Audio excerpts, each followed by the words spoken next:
મિત્રો, જો હું ટ્રેક્ટરમાં બેસીને વિડીયો ઉતારી રહ્યો છું, તો હું તમને ખેડૂત ભાઈઓ એ સલાહ દઉં છું કે ભાઈ તમે તમારું ઘરનું ટ્રેક્ટર બચાવો. જે તમે ભાડેથી ટ્રેક્ટર કરો છો એમાં તમને ખેતી ખર્ચાળ પડશે ને ઘરના ટ્રેક્ટરથી છે ને ભાઈ ખેતી સરળ પડશે.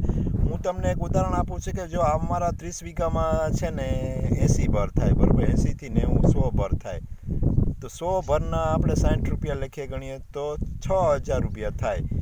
તો એની સામે જો તમારી પાસે, મારી પાસે તો મિની ટ્રેક્ટર 20 HP છે, એ મેં ભર 12000માં હુયા બનાવી લીધા.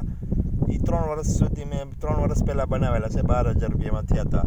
હવે એ જ ભર મારે છે ને ભાઈ 800થી 1000 રૂપિયા, 2000 રૂપિયામાં મારે એ ભર ડીઝલ ખાલી 2000 રૂપિયાનું ન જોઈએ, 1500 રૂપિયાનું ડીઝલ જોઈએ.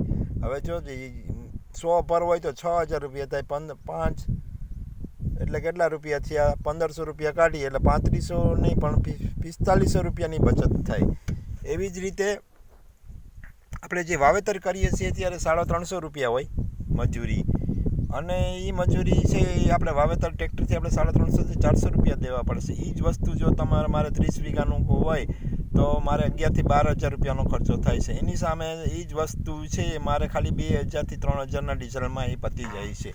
એ જ રીતે તમે બીજા પણ વાવણી કરો છો તેમાં 300થી 400 રૂપિયાનું જે તમે વાવણી કરો છો, એટલે તમે જે ભાઈ ખેડૂત ભાઈઓ છે જેને બળદ છે ને મિની ટ્રેક્ટર વસાવી લ્યો. મિની ટ્રેક્ટરથી તમારી બચત થશે ગામમાં. અને ભાઈ મારે બેલા તો ખાલી 500 રૂપિયામાં 15 વીઘાનું ડીઝલમાં હાલી જાય છે, એટલે 1000 રૂપિયાના ડીઝલમાં મારું 30 વીઘાનો બેલો હાલી જાય. એ જ વસ્તુ તમે ભાડેથી કરાવો તો એ 6000થી 7000 રૂપિયા થાય છે.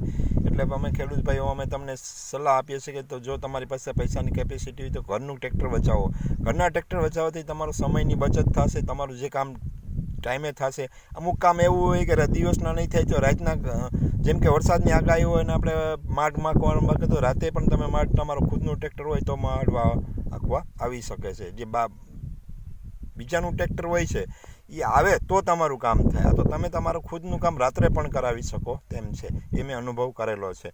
મેં આ રીતે હું ટ્રેક્ટરથી મારી ખેતી કરું છું. જો મારું ટ્રેક્ટર છે, તમે જુઓ આ રીતનું મારું ટ્રેક્ટર છે. જો અહીંયા હું ટ્રેક્ટર ઉપર બેઠેલો છું અને હું ખુદ મારું ટ્રેક્ટર ચલાવું છું અને હું મારો ખુદનો ડ્રાઈવર છું.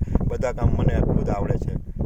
ટ્રેક્ટર ચલાવતા, સાસ નાખતા, વાવણી કરતા, વીણી કરતા, પછી વાવેતર કરતા, બધું કામ હું જ મારા ટ્રેક્ટરથી કરી રહ્યું છું. આ કોમ્પ્યુટર શિક્ષકે સાબિત કરી દીધું છે કે ભાઈ શિક્ષણ હશે તો તમે ખેતી પણ સારી આવડતથી કરી શકો છો. એટલે જાગો ખેડૂત ભાઈઓ, જાગો. શિક્ષિત ખેડૂત જે ખેતી કરે અને આ પણ ખેતર કરીમાં હાથી ઘોડાનો ફરક હોય છે. એટલે ધ્યાન રાખો. આવજો મિત્રો. મારો વિડીયો ગમ્યો તો લાઈક, કમેન્ટ, શેર કરજો. આવજો.